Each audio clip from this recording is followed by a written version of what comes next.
Hey Warriors, this video is for U.S. government class and it's another Supreme Court case. So if you pull out a worksheet, let's get started.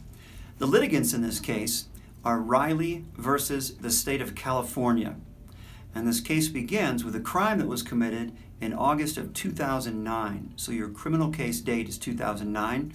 Your Supreme Court case is 2014. So it's 5 years later that the Supreme Court took up this case, argued it, and gave their decision.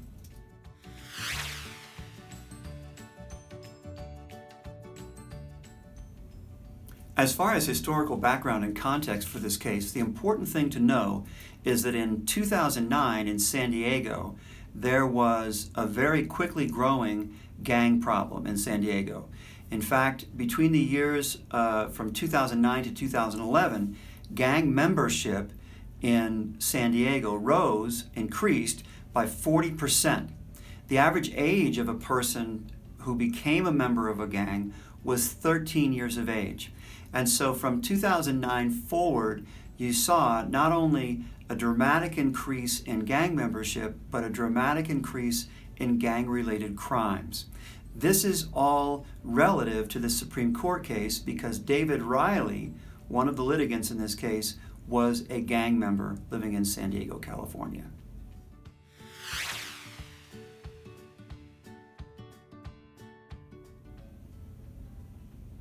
As far as the constitutional issue at stake in this case, this is a Fourth Amendment case, and like Kylo versus the United States, this has to do with the protections the Fourth Amendment affords an individual against unlawful searches and seizures.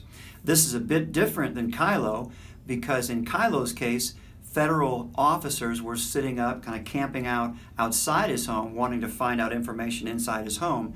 In this case, David Riley has an encounter with the San Diego Police Department on the street. So he is not in his home. This concerns his right to privacy as an individual out in society and his right to his own property, whatever he was carrying with him at the time. So that's a little bit different. But this is a Fourth Amendment case as far as the Constitution is concerned.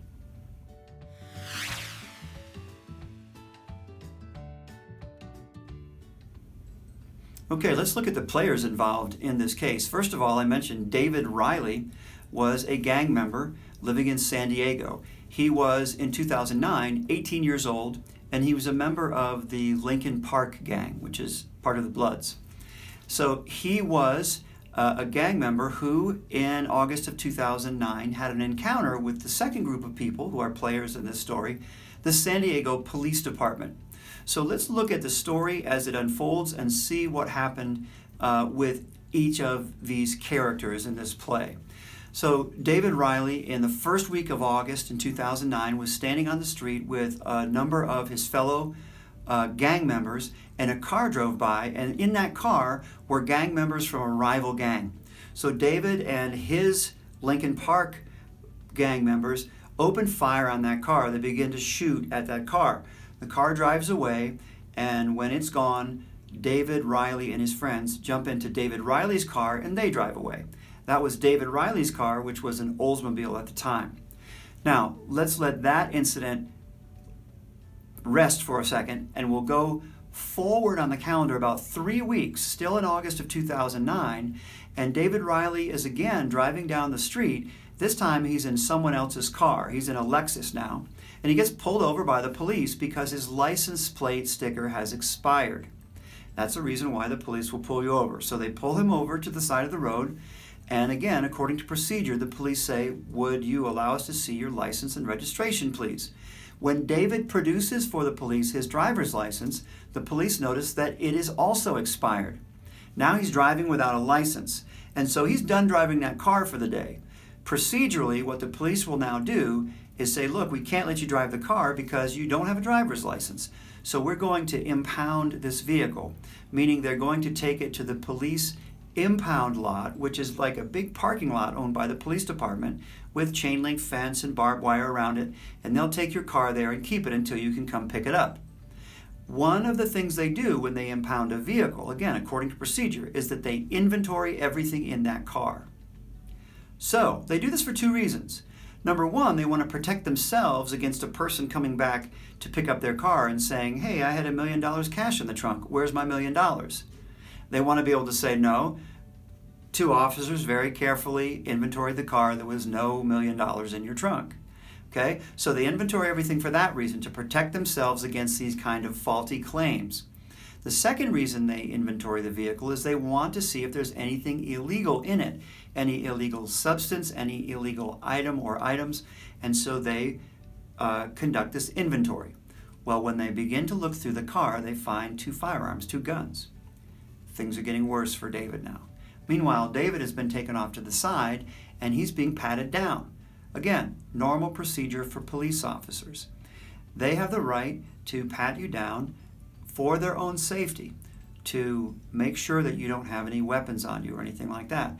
And there's in fact a statute, a law called the Search to Incident Arrest Exception, the CETA exception, that allows them, while they're patting you down, if they find a lead pipe or a knife or a gun, they can take that because it could pose a physical threat to them. You could use it as a weapon against them.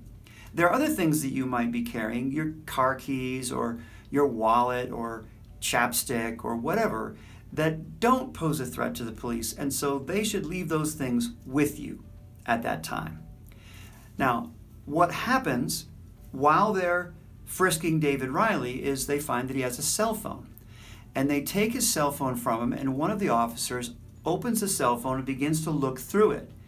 When he looks in the phone, he sees a number of pictures in the phone that are incriminating to David Riley. Those pictures show that he's clearly a member of the Lincoln Park gang. Those pictures show that he's clearly been involved in criminal activities with the Lincoln Park gang. And so between the guns in the car and the information found on his phone, the police are able to connect the dots and place David Riley at the scene when that drive-by shooting happened. Now, he's in real trouble. He's arrested, he goes to trial, and he's convicted on 3 counts of attempted murder, and he's sentenced anywhere between 15 years and life in prison.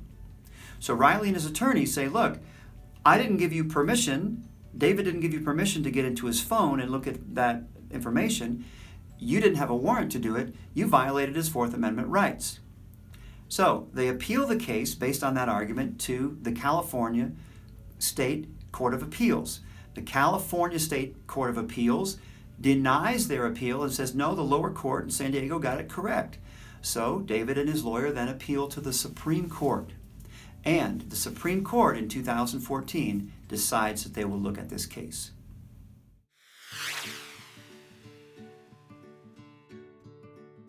Okay, the Supreme Court gets the case, and the question they have to ask themselves is, when the San Diego Police Department took David Riley's phone and looked through it without his permission and without a warrant, did they violate his Fourth Amendment protections against unlawful searches and seizures? So the court looks at all the evidence, they argue it amongst themselves, and when the dust settles, the vote is 9-0.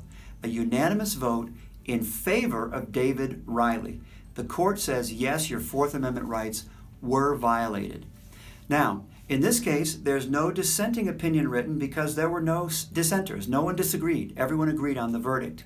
So the majority decision was written by Chief Justice John Roberts. The Chief Justice, you'll remember, is kind of the boss of all the other justices.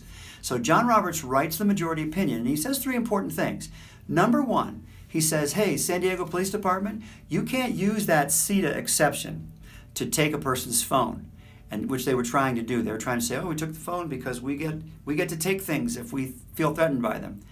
John Roberts says, no, a phone is not a lead pipe or a gun or a knife. It's not a weapon.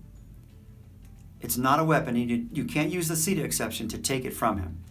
Secondly, he says, look, there is a procedure through which you could have looked at the information on that phone legally.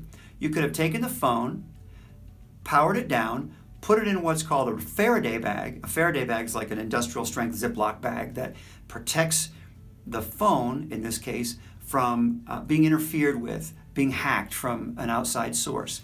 So you can preserve the information in the phone as it was at the time that you took it. Then you can put the phone aside, then go and ask for a warrant, and when you've received a search warrant, then you can look in the phone. Justice Roberts says there's a procedure that is legal that you could have gone through to look at the information in this phone, but you didn't do it. You broke your own rules. So you were wrong again. The third thing Justice Roberts points out, and this is important, he says, look, a phone is not just a phone. It's not just something you use to call someone else and have a conversation with them. It's like a mini computer. Imagine how much information is on your phone. Imagine how much someone could find out about you if they got into your phone and look at all your pictures and all your text messages, listened to your saved voicemails, looked at your bank account if you're lazy with your passwords, looked at your app activity and your shopping activity, and your likes and dislikes on your phone, okay, on your social media.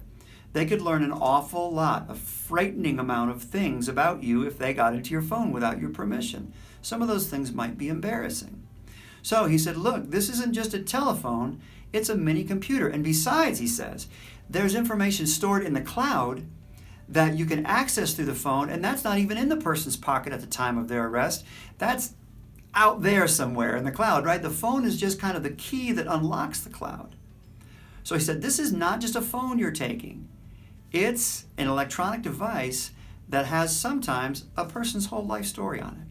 So the Supreme Court decides for those three reasons that David Riley's Fourth Amendment rights were in fact violated.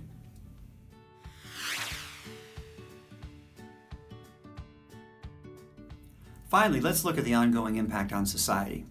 This case is similar to Kylo versus the United States in that it's another example of the Supreme Court taking on the responsibility of taking an amendment to the Constitution that was written in the late part of the 18th century and interpreting it so it applies accurately and fairly to 21st century circumstances. We in the 21st century live in a very sophisticated, technologically complicated and rich environment. This is nothing like the world that people were living in when the Fourth Amendment was written. And so the Supreme Court takes up the challenge to kind of update the interpretation of the Fourth Amendment and the Constitution so that it applies to our lives today. That's it for this video. I'll see you next time.